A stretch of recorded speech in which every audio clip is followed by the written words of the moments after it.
우리 이제 지난주에 추대희 목사님께서 이 요한일서 이제 강해를 하신다고, 그래서 이제 우리 사귈까요? 라는 제목으로 이제 말씀을 전하셨는데, 이제 저는 이제 목사님이 신약을 하시기 때문에 저는 이제 구약의 사사기를 가지고 이제 말씀을 전하려고 합니다. 그래서 여러분들이 비록 이래 좀 퐁당퐁당이긴 하지만 요한일서와 사사기의 말씀을 여러분들의 삶 가운데 잘 빚어서 진짜 하나님의 은혜가 풍성한 여러분들의 삶으로 계속해서 성장해 나가기를 주님의 이름으로 축복합니다. 여러분, 사사기는 가면 갈수록 너무나도 부정적이고 암울하고 안개가 끼어 있는 그러한 이 모습들을 우리가 볼 수가 있습니다. 그렇기에 성경에서 지금 우리가 살아가고 있는 우리의 이 시대적 상황들을 가장 잘 보여주는 이 성경이 있다면 아마도 이 사사기일 것입니다. 사사기는 지금 비록 시대가 많이 흘렀음에도 불구하고 지금 우리가 살아가고 있는 이 시대의 모습들과 너무나도 비슷하고 똑같은 모습들이 너무나도 많죠. 그래서 오늘은 이 사사기의 서론에 대하여서 잠깐 말씀을 이제 전하고자 합니다. 사사기를 한마디로 정의할 수 있는 말이 있습니다. 저 사사기를 공부하면서 이 말만큼 진짜 정확한 말이 없다 싶을 정도로, 강단에서 이야기하기는 좀 그렇지만 진짜 사사기는 첫 끝발이 그렇습니다. 네, 진짜 딱 이 말이 너무나도 첫 끝발이 진짜 완전 뒤에가 엉망진창입니다. 네, 그래서 이 사사기를 공부하면 이 말이, 말씀을 들으시거나 공부를 하시면 너무나도 마음에 와닿습니다. 우리가 이 사사기 전에 있는, 지금 담임 목사님께서 여호수아서를 이제 계속해서 말씀을 전하시는데, 여호수아서는 하나님께서 세우신 하나님의 백성들이 제사장 나라의, 제사장 국가로 이루어 나가는 그 모습들을 여호수아서에서 굉장히 잘 보여주고 있습니다. 그래서 이 여호수아서에서는 주로 이스라엘 백성들의 모습이 어떻습니까? 순종하고 하나님의 말씀에 엎드리고 묻고 하는 이러한 이 명령에 순종하는 이러한 모습들을 보여주고 있죠. 그래서 하나님께서는 이스라엘 백성들에게 승리를 허락하여 주시고 진정한 샬롬을 허락하여 주십니다. 그리고 축복을 허락하여 주시죠. 그에 반하여서 이 사사기의 모습은 어떠하느냐? 제사장 국가의 나라, 하나님 나라의 모습을 점점 상실해 가고 있는 이스라엘의 모습을 볼 수가 있습니다. 그래서 이 사사기에는 불순종과 배교가 넘치고 있습니다. 이 백성들이 하나님의 이름을 이야기는 하지만 하나님을 믿지 않는 그러한 시대를 살아가고 있는 거죠. 그래서 샬롬의 땅에 들어갔는데 샬롬이 없습니다.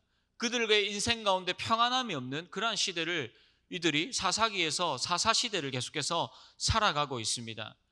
하나님께서는 이 가나안 땅을 정복하게 하시고 가나안의 정치, 경제, 사회, 문화 그리고 종교까지 그 땅에 있는 모든 악하고 타락한 것들을 다 심판하시고 난 이후에 이스라엘 백성들을 통하여서 하나님의 나라, 제사장 나라, 하나님의 소유된 이 이스라엘 백성들의 국가들을 세워나가려고 하셨는데 결국 어떻게 되었습니까? 이스라엘 백성들은 거꾸로 가고 있는 거죠. 하나님의 그 어떠한 계획, 하나님의 명령, 하나님의 어떠한 이 섭리들 가운데서 이들은 반대하고 거꾸로 가고 있는, 자기 멋대로 살아가고 있는 모습들을 우리가 볼 수가 있다는 거죠. 그리고 이들이 하나님의 나라로 세워졌음에도 불구하고 점점 이들은 가나안화 되어집니다. 가나안 백성들과 다를 것이 없고, 그리고 오히려 가나안 백성들보다 훨씬 더 악한 시대를, 악한 모습들로 이들이 살아가고 있는 거죠. 그래서 나중에 사무엘서에, 여러분 지금 묵상하고 계시죠?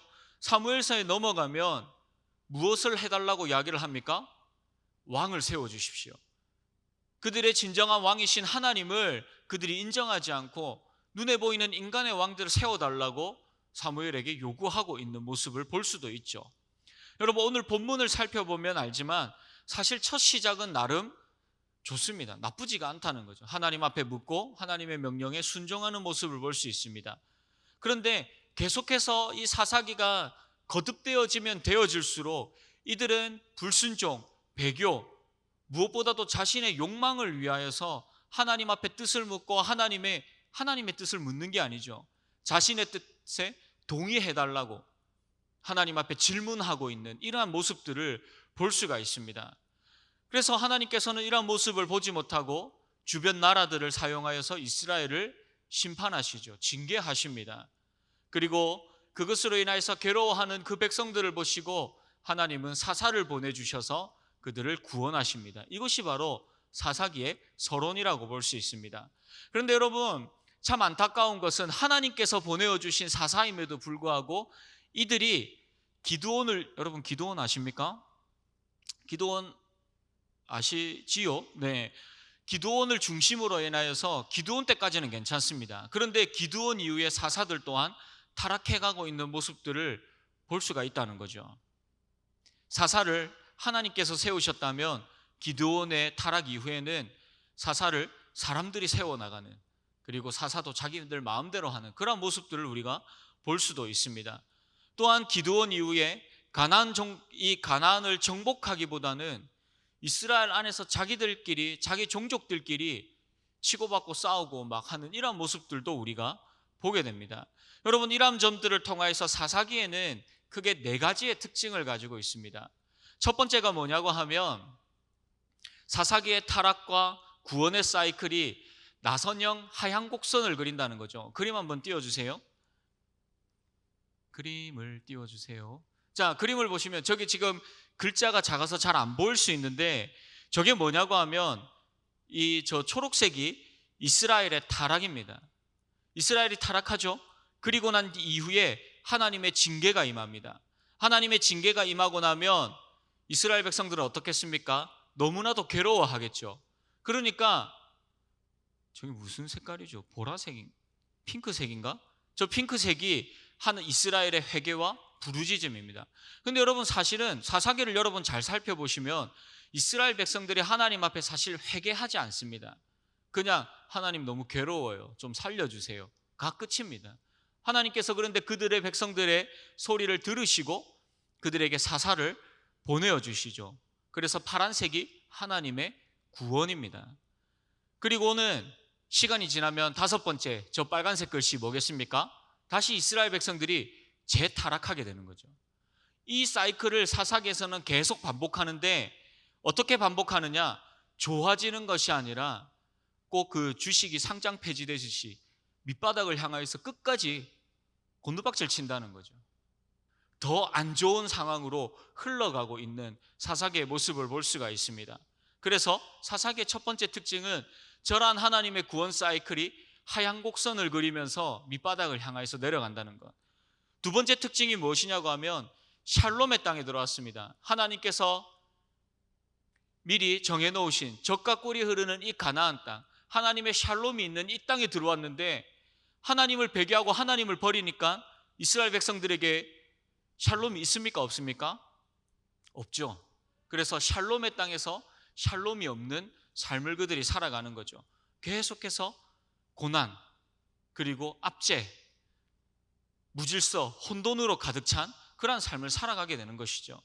세 번째는 가나안화되어집니다. 아까도 얘기했지만 하나님의 백성의 정체성보다는 가나안화가 되어져서 하나님을 여러 가지 우상들 중에 하나로, 쉽게 이야기하면 그 베라 31가지 아이스크림 중에 하나인 것처럼, 나는 옆집에서 바알을 섬겼더니 장사가 잘 되더라, 그럼 나도 바알을 섬기는 거고, 앞에 집에서 농사를 지었는데 하나님을 섬기는 집에서 농사를 지으니까 잘 되더라, 그래서 나도 하나님을 섬기고, 이런 식의 그냥 여러 신들 중에 자신에게 가장 잘 맞고 자신을 가장 부요하게 할 수 있는 신 중 하나로 하나님을 섬기게 되는 거죠. 가나안화 되어지는 것입니다. 그리고 나중에는 가나안 사람보다 더 악한 자로 살아가죠. 네 번째는 진멸의 대상이 가나안에서 이스라엘 동족으로 바뀌게 됩니다. 아까 말씀드렸죠. 사사기 19장 이후에 넘어가면 자기들끼리 치고받고 싸우고 있습니다. 베냐민 지파는 거의 멸절의 위기에 처할 정도로 11지파가 함께 붙어서 싸우고 있는, 그래서 베냐민 지파가 사라질 뻔한 위기에 처하게 되는 거죠. 이러한 특징들을 사사기가 가지고 있습니다. 자, 그렇다면 오늘 본문을 함께 살펴보겠습니다. 여러분, 오늘 본문을 통해서 우리가 2가지를 살펴보려고 합니다. 오늘 본문 1절 말씀을 보시면 1절에서 이렇게 이야기합니다. 여호수아가 죽은 후에 이스라엘 자손이 여호와께 여쭈어 이르되 우리 가운데 누가 먼저 올라가서 가나안 족속과 싸우리이까? 사사기의 전체적인 배경을 잘 설명하고 있죠. 앞에 여호수아서와 연결되어져 있습니다. 여호수아가 죽고 난 이후에 이스라엘 백성들은 가나안 땅에서 어떻게 살아갔는가를 이야기하고 있는 거죠. 장면을 전환시키고 있습니다. 이스라엘에게 남은 과제가 무엇이냐고 하면 두 가지입니다. 첫 번째는 아직 남아있는 가나안 그 땅을 정복하는 것이죠. 땅을 분배를 받았지만 아직도 많은 가나안 족속들이 살고 있고 그 땅을 믿음으로 정복해야 될 과제가 남아 있습니다. 그리고 두 번째는 그 땅을 정복하고 하나님의 제사장 나라로 세워가는 것, 하나님이 다스리시며 하나님이 왕이신 그곳이 되어지는 것, 그 백성이 되는 것, 이 두 가지를 가지고 있습니다. 근데 여러분, 우리가 다 알지만 그 결과는 실패를 하게 되는 거죠. 가나안 족속과 싸우기 위하여서 오늘 본문에서 전쟁을 하려고 합니다. 이스라엘 자손들이 여호와 하나님께 묻고 있죠. 누가 나가야 되겠습니까? 여러분, 우리가 여기에서 알 수 있는 첫 번째는 우리의 진짜 지도자, 우리의 진짜 왕, 우리의 인도자는 하나님 한 분이시라는 것을 우리는 기억해야 합니다. 여러분, 신앙은 기억하는 것입니다.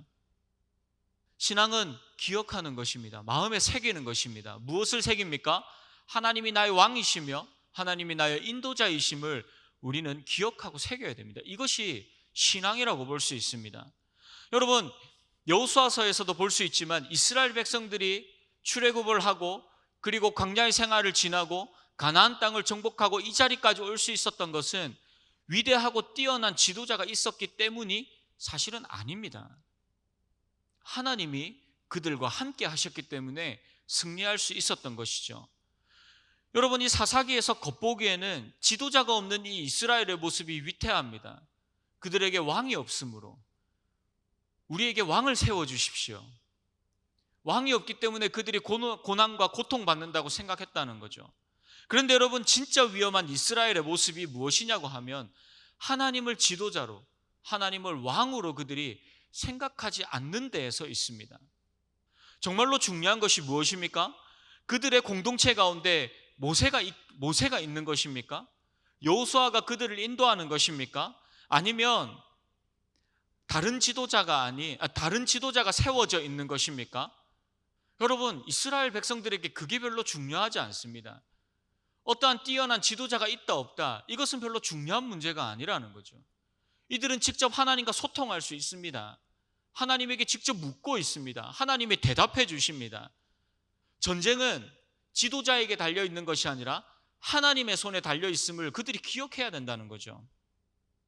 이것을 기억하고 믿음으로 가나안을 정복하고 완성하는 것이 그들에게 너무나도 중요했습니다. 여러분, 그런데 우리는 어떻습니까? 우리는 어떠하냐는 거죠. 지금 우리의 삶을 인도하는 것은 누구입니까? 여러분들의 삶을 이끌어가고 여러분들의 그 삶의 방향을 잡아가는 것이 무엇입니까? 어디에 비중을 두고 여러분들 살아가고 있습니까? 돈이, 인맥이, 경험이, 세상의 가치들이, 또한 제가 알지 못하는 여러분들의 그 수많은 것들이, 목표와 그러한 것들이 여러분들의 인생의 길을 인도하는 왕이라면, 인도자라면 우리는 이 사사시대를 살아가고 있는 이스라엘 백성들처럼 하나님을 하나님이라고 부르지만 하나님 없는 시대를, 하나님 없는 삶을 우리는 살아가고 있다는 거죠. 여러분, 앞으로 이 사사기를 통하여서 지금 나의 삶을 이끌어가는 분이 하나님이신지, 내가 하나님의 영광과 하나님의 나라를 위하여서 그 길을, 그 삶을 걸어가고 있는지 잘 점검하시면서 잘 되돌아보며 그 나의 진정한 인도자를 다시 한번 재설정하고 잘 그 안에서 순종하며 나아가는 여러분들이 되기를 주님의 이름으로 소원합니다. 두 번째, 우리가 알 수 있는 것은 진정한 가나안화, 그러니까 가나안 백성들처럼 되는 것, 세속화되어지는 것, 이것은 하나님을 밀어낼 때 이게 온다는 거죠. 세속화가 뭐냐? 가나안화가 뭐냐? 하나님을 밀어내는 것입니다. 당시 가나안의 모습은 이렇습니다. 본문 7절 말씀을 보시면 아도니 베색이 이르되 옛적에 70명의 왕들이 그들의 엄지손가락과 엄지발가락이 잘리고 내 상 아래서 먹을 것을 줍더니 하나님이 내가 행한 대로 내게 갚으심이로다 하니라. 무리가 그를 끌고 예루살렘에 이르렀더니 그가 거기서 죽었더라. 여러분, 가나안의 한 왕이었던 아도니베섹이 어떠한 일을 했습니까? 자기가 점령한 전쟁에서 이긴 그 옛적에 70명의 왕들을 잡아서 엄지손가락과 엄지발가락을 잘라서 자신의 상 아래서 그것을 제대로 다니겠습니까? 제대로 무엇을 집을 수 있겠습니까? 근데 그런 모습들을 보면서 웃고 즐겼다는 거죠. 잔인한 가나안족 속의 모습을 볼 수가 있습니다. 물론 여러분, 당시의 고대 근동의 전투에서 전쟁에서 이기면 이 전투력을 상실하게 하기 위하여서 엄지손가락과 엄지발가락을 진짜로 잘랐다고 해요. 전투력을 상실하게 하는 행동들이니까. 그런데 이러한 모습들을 이스라엘도 그대로 따라하고 있죠. 물론 풍습이니까 그럴 수 있습니다라고 생각할 수도 있습니다. 그런데 여러분, 이후에 이스라엘에게 어떠한 일이 일어났는 줄 아십니까? 사사기 19장 이후에서 레위 사람이 자신의 목숨을 위하여서 불량배들에게 자기의 첩을 내어줍니다. 그리고 그 첩은 밤새도록 불량배에게 당하다가 결국 그 날이 밝아서 아침에 죽어버리죠. 이거 누구 잘못입니까? 레위 사람, 그 사람 잘못이죠. 불량배 잘못이죠. 그런데 이거를 이 레위 사람이 어떻게 하느냐? 그 자신의 죽은 첩의 시체를 12토막을 내어가지고 12지파에 다 보내면서 내가 이 베냐민 지파 때문에 이러한 일을 당했으니 복수해 주십시오. 그렇게 해서 동족 간의 전쟁이 일어나게 된다는 거죠. 여러분, 레위 사람이 어떠한 사람입니까? 성막을 관리하는 사람입니다. 하나님의 일을 하는 사람이라는 거죠. 여러분, 그런데 첩을 두고 이 악한 일들을 레위 사람 때문에 이 온 이스라엘이 고통받고 있는 이러한 모습들을 우리가 나중에 보게 된다는 것이죠. 타락한 이스라엘의 모습이 이러하다라는 것입니다. 하나님을 삶에서 밀어낸 이스라엘은 첩을 두고 자기 때문에 일어난 일로 인하여서 온 지파가 싸우게 되고, 자신의 욕심을 위하여서 하나님을 찾고 자신의 욕심을 위하여서 정의를 부르짖는 그러한 시대가 되었다는 거죠. 하나님의 이름으로 세상의 욕망을 쫓아가는 시대가 사사시대입니다. 그런데 여러분, 우리의 시대는 어떻습니까? 사사기를 앞으로 살펴보면서 우리가 잊지 않아야 될 것은 이 백성들이 하나님을 잊은 것이 아니라 하나님을 알지만 하나님을 그들의 삶 가운데서 저 멀리 밀어내었다라는 것을 기억해야 합니다. 하나님을 알고 하나님의 뜻을 묻지만 결국 자신의 안위와 자신의 성공을 위하여서 선택한 하나님일 뿐이라는 거죠. 마태복음 7장 21절 말씀에서 이렇게 말씀합니다. 나더러 주여 주여 하는 자마다 다 천국에 들어갈 것이 아니요 다만 하늘에 계신 내 아버지의 뜻대로 행하는 자라야 들어가리라. 여러분, 타락함, 죄, 세속화, 세상의 어떠한 것들을 쫓아가는 것, 여러분 복잡하게 생각할 필요 없습니다. 다른 것이 아닙니다. 나의 삶 가운데 하나님이 함께 계시는가? 나를 위하여서 하나님이 존재하는 것이 아니라 하나님을 위하여서 내가 존재하는가를 분명히 우리의 인생 가운데서 서열 정리를 해야 된다는 것이죠. 하나님을 밀어낸 이스라엘은 결국 하나님이 주시는 진정한 샬롬을 상실해버렸습니다. 자신의 안위와 삶의 부요함을 위하여서 하나님을 버렸는데, 샬롬을 위하여서, 평안을 위하여서 하나님을 버렸는데 평안이 없는, 부요함이 없는, 고통받고 고난받는 그러한 삶을 살아가고 있는 것이죠. 여러분들의 인생의 결정에, 삶의 방향에 하나님이 계십니까? 하나님이 자리 잡고 계십니까? 여러분들이 지금 삶에서 즐기는 수많은 것들에 하나님이 함께 계시고 그 자리에 하나님과 함께 기쁨을 누릴 수 있는 그 삶을 여러분들이 지금 살아가고 계십니까? 아니면 세속화가 여러분 진행되어지고 있지 않습니까? 하나님이 없는 그 삶을 점점 즐기고 있지 않습니까? 하나님, 오늘은 이까지만 저 따라오시고 요 이후에는, 그 장소에는, 그 사람들을 만날 때에는 하나님 눈 감아주시고 나와 정말 따로 떨어져서 오지 마십시오. 그렇게 살아가고 있지 않나요? 구체적으로 이야기하진 않겠지만 여러분들 친구들을 만날 때, 직장을 다닐 때, 또 학교를 다닐 때, 교회 밖에서 여러분들의 삶 가운데서 하나님께서 보시기에 부끄러운 삶을 살아가고 있지 않느냐는 거죠. 여러분, 옛날에 그 빅뱅의 태양 노래에 그 나만 바라봐 노래 아십니까?